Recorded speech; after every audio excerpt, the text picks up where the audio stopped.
Assalamualaikum warahmatullahi wabarakatuh. Halo teman-teman, perkenalkan nama saya Ilham Muhammad Abdul Hanif, NIM 1957257. Saya Pena Agustina, NIM 195720040, Program Studi Sistem Informasi STMIK Komputer Mama Jenang, akan mempresentasikan tugas mata kuliah e-bisnis tentang e-procurement dalam proses pengadaan barang atau jasa secara elektronik.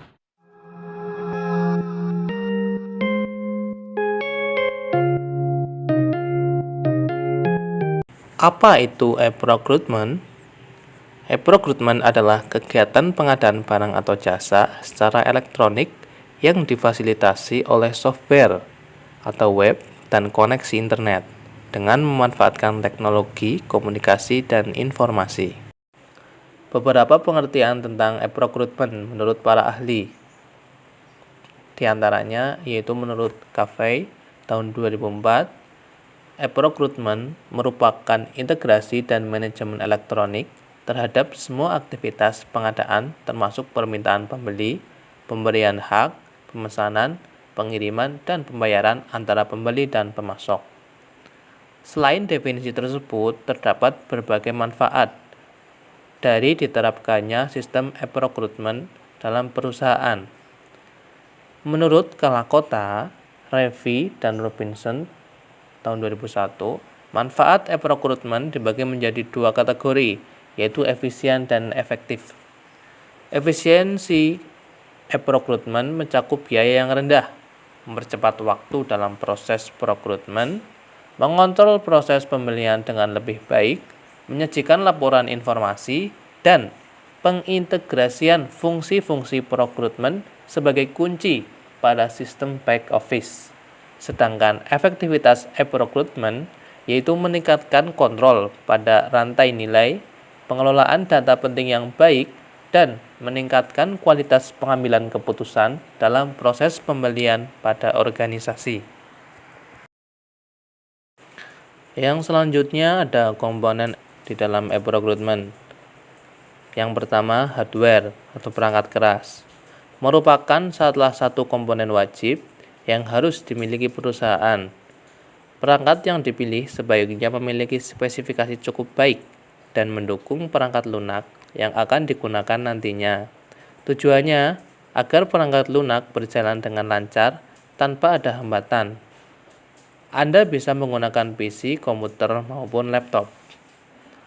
Kemudian komponen yang kedua yaitu software atau perangkat lunak. Setelah tersedia perangkat keras, maka berikutnya membutuhkan perangkat lunak yang memadai.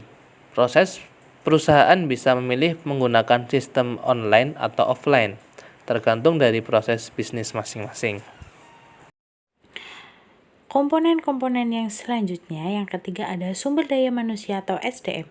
Proses e-procurement memerlukan SDM yang memadai karena adanya aktivitas yang cukup banyak. Akan lebih baik apabila proses e-procurement mendapatkan support dari berbagai departemen dalam sebuah perusahaan. Yang keempat ada penggunaan program e-procurement. Setidaknya ada lebih dari 2 user yang menjalankan e-procurement karena kedua user ini bertanggung jawab akan seluruh proses pengadaan dari awal hingga akhir. Dan memang ada prosesnya cenderung memiliki tingkat komplikasi yang tinggi. Yang kelima ada infrastruktur perusahaan, kebijakan, proses bisnis, dan tata kelola. Walaupun terlihat sepele, namun 3 komponen itu diperlukan untuk e-procurement sebab nantinya akan mempengaruhi proses jalannya pengadaan barang atau jasa perusahaan. Misalkan jika proses bisnis perusahaan menerapkan pembayaran 1 bulan setelah invoice, maka harus diumumkan di e-procurement nantinya. E-procurement melalui cara pembeliannya dibagi menjadi 2 tipe, yaitu tendering dan e-purchasing. Yang pertama ada e-tendering, merupakan proses pengadaan barang atau jasa yang dilakukan secara elektronik dengan metode lelang. Pihak perusahaan akan mengumumkan adanya pengadaan yang akan dilakukan pada waktu tertentu, kemudian vendor-vendor yang tertarik akan secara bersamaan memberikan penawaran sesuai atau di bawah harga pagu. Pada tanggal pengumuman pemenang akan diberikan urutan daftar vendor yang biasanya diurutkan dari harga terendah. Pemenang lelang adalah vendor dengan penawaran harga paling rendah dan memiliki berkas-berkas lengkap sesuai dengan syarat yang ditentukan. Yang kedua ada e-purchasing. sedikit lebih modern dari e-tendering karena dinilai jauh lebih transparan. Sama-sama dalam rangka penyediaan barang atau jasa, namun e-berkasing dilakukan dengan adanya penyediaan dan menyediakan katalog elektronik bagi vendor. Kelebihan e-berkasing dibandingkan e-tendering adalah para pengguna barang atau jasa dapat melihat produk sesuai dengan apa yang mereka inginkan, serta dinilai lebih terbuka untuk semua kalangan, sehingga mengurangi risiko adanya kecurangan yang akan ditimbulkan oleh pihak-pihak tertentu. Banyak perusahaan yang beralih menggunakan rekrutmen elektronik ini karena memiliki beberapa manfaat yang sangat membantu proses bisnis. Adapun manfaatnya sebagai berikut. Yang pertama, menekan biaya operasional pengadaan. Sistem rekrutmen elektronik membantu perusahaan menekan biaya yang tidak diperlukan. Yang kedua, meningkatkan produktivitas. Yang ketiga, transparansi lebih tinggi. Yang keempat, memperkecil human error. Tampilan app recruitment sangat sederhana, ditampilkan secara keseluruhan dan memiliki tahapan-tahapan yang menuntun user secara otomatis. Fungsinya adalah untuk sebagai pembanding dengan pesanan atau pengadaan baru sehingga menekan adanya kesalahan yang terjadi. Yang kelima, efektif dan efisien. Jika dilakukan dengan cara lelang, maka sistem ini sangat efektif. Yang keenam, ada meningkatkan akuntabilitas untuk laporan keuangan. App recruitment dapat secara langsung disambungkan dengan laporan keuangan. Itulah mengapa e-recruitment dapat meningkatkan akuntabilitas pada laporan keuangan. Yang ketujuh, adil, jujur, dan transparan. Selanjutnya ada skema e-procurement. Dimulai dari adanya permintaan barang, biasa disebut purchase request, yang kemudian ditindaklanjuti dengan adanya pembuatan permintaan penawaran harga kepada supplier atau pemasok yang dianggap mampu menyediakan barang tersebut. Biasa disebut request for quotation.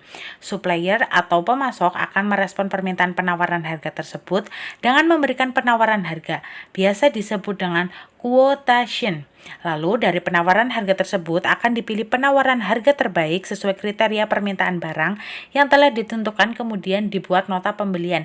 Biasa disebut dengan purchase order. Setelah dibuatkan nota pembelian, maka akan dilakukan pembayaran atau payment sesuai dengan skema pembayaran yang sudah disetujui sebelumnya dengan pemasok. Proses terakhir adalah proses penerimaan barang, di mana supplier atau pemasok akan mengirimkan barang sesuai permintaan ke pengguna atau good receipt. Salah satu contoh penerapan e-procurement saat ini dapat dilihat pada LPS atau layanan pengadaan secara elektronik yang dapat diakses pada http://eproc.lkpp.go.id/ di mana situs mencakup proses pengumuman pengadaan barang atau jasa sampai dengan pengumuman pemenang. Dan yang terakhir, implementasi sistem informasi atau SI memiliki peran penting tidak hanya di bidang bisnis, tetapi juga di pemerintah. Pemanfaatan sistem informasi dalam sebuah organisasi, salah satunya adalah untuk membantu suatu organisasi agar pekerjaan di dalamnya menjadi lebih efektif dan efisien. Selain itu, dengan teknologi tersebut, sebuah organisasi dapat dengan mudah memberikan layanan yang prima kepada publik. Salah satu bentuk implementasi dari teknologi di dalam dunia pemerintahan adalah e-procurement. E-procurement merupakan sebuah sistem berbasis internet yang dirancang guna memfasilitasi proses pengadaan barang ataupun jasa oleh organisasi sektor privat atau publik. Di Indonesia, implementasi sistem e-procurement perlu terus didorong dan diperbarui terus-menerus sistemnya, karena masih banyak saja celah bagi koruptor untuk melakukan tindakan korupsi.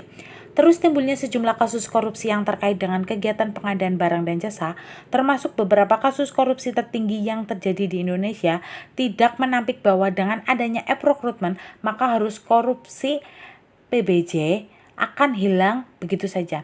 Maka dari itu penting sekali untuk menciptakan sistem informasi pengadaan yang dapat menutup celah-celah tersebut yang biasanya dimanfaatkan oleh para oknum korupsi, contohnya dikembangkan di sistem e-katalog LKPP.